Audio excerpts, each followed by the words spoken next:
ايش قد كلف مهرجان العراق؟ مهرجان العراق كلف 2 مليون دولار. بزيارة الأربعين الإمام الحسين عليه السلام يجون يقولون لو هاي الأموال تعطونها للفقراء، ليش أنتم هيك يعني تبذرون؟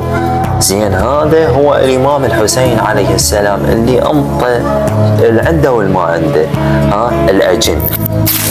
فاليوم تجي تصرف لي 2 مليون دولار على ساعة أو ساعتين، على شنو؟ على هذني العاريات اللي عارضات لي أزياء مال نوم، وعلى هذول ساقطين العراق وساقطات العراق تصرف لي 2 مليون دولار. شنو الثقافة اللي نقلتوها عن العراق بهذا مهرجانكم؟